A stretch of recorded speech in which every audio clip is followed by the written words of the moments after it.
नमस्कार, मैं हूं आपके साथ प्रतीक्षा। गुजरात विधानसभा चुनाव पर पूरे देश की नजर है। चुनाव बेशक एक राज्य का हो रहा हो, लेकिन जब गुजरात की बात होती है तो सभी उसकी चर्चा करने लगते हैं। वजह प्रधानमंत्री मोदी भी हैं और वजह अमित शाह भी हैं। प्रधानमंत्री मोदी की वजह से यहां का चुनाव और ज्यादा खास हो जाता है, और जब देश के प्रधानमंत्री और गृह मंत्री दोनों इसी राज्य से हों तो भला ये चुनाव क्यों ना खास हो। गुजरात का चुनाव हमेशा बीजेपी के विकास मॉडल के तौर पर देखा जाता है, जिसमें बीजेपी 27 सालों से पास होती आ रही है।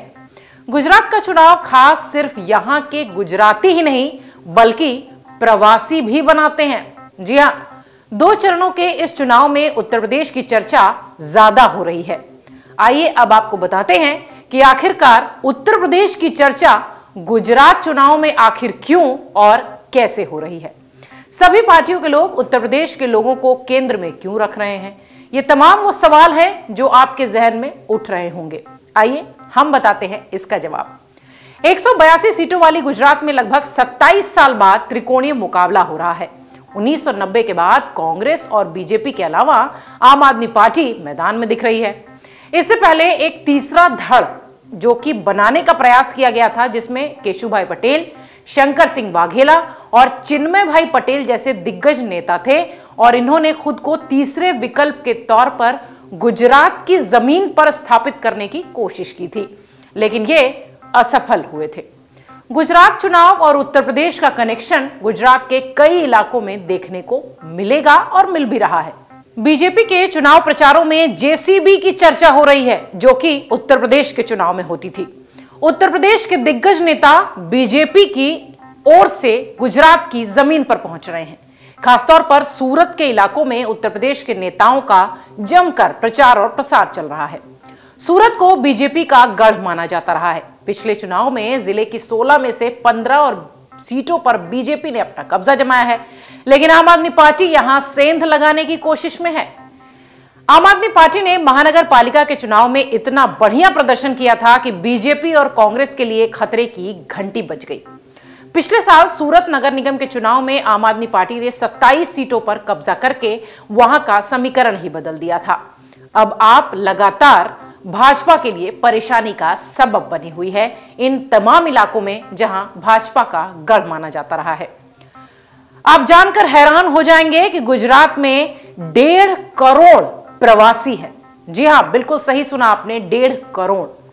6 करोड़ की आबादी वाले गुजरात में लगभग 1.5 करोड़ प्रवासी भारतीय हैं।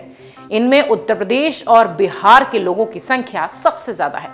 यही वजह है कि बीजेपी की ओर से उत्तर प्रदेश के सीएम योगी आदित्यनाथ के अलावा भोजपुरी फिल्मों के सुपरस्टार और बीजेपी के सांसद रवि किशन और दिनेश लाल यादव निरहुआ जैसे लोग सूरत की जमीन पर चुनावी सभाएं कर रहे हैं। उत्तर भारतीयों की संख्या सबसे ज्यादा सूरत और उसके आसपास के इलाकों में है। राज्य में लगभग 20 सीटें ऐसी हैं जहां उत्तर भारतीयों का अच्छा खासा दबदबा है। गुजरात में रहने वाले लोगों के आंकड़े देखें तो यूपी के पूर्वांचल से सबसे ज्यादा लोग यहां प्रवासियों के रूप में हैं, जिनके अपने वोटर आईडी कार्ड है। सूरत की उधना सीट पर जहां उत्तर प्रदेश के लोगों की संख्या काफी है, बीजेपी ने दाव खेलते हुए गुजरात में अपने यूपी के विधायक शलभमणि त्रिपाठी को जिम्मेदारी दी है कि यहां वो प्रचार प्रसार करते रहे। बीजेपी के सांसद रवि किशन भी इन दिनों चुनाव प्रसार में लगे हुए हैं, और वो भी गुजरात की जमीन पर।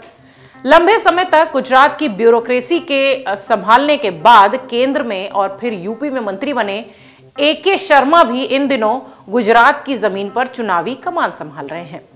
इधर आम आदमी पार्टी की बात करें तो अरविंद केजरीवाल की तरफ से संजय सिंह लगातार उत्तर भारतीयों से मिलते दिख रहे हैं। गुजरात चुनाव अपने आप में बेहद खास है, लेकिन प्रवासी उत्तर भारतीयों की वजह से यह चुनाव और भी ज्यादा खास हो गया है। गुजरातियों के साथ साथ सभी पार्टियां उत्तर भारतीयों पर ध्यान दे रही हैं। इसमें कोई संदेह नहीं कि गुजरात चुनाव में उत्तर प्रदेश के लोग बड़े गेम चेंजर के रूप में नजर आने वाले हैं। डाउनलोड करें अमर उजाला ऐप और पाएं खबरें लगातार। अगर आप ये वीडियो YouTube पर देख रहे हैं तो हमारे चैनल को सब्सक्राइब करें और बेल आइकन को दबाना ना भूलें। अगर आप Facebook पर ये वीडियो देख रहे हैं तो हमारे पेज को लाइक करें।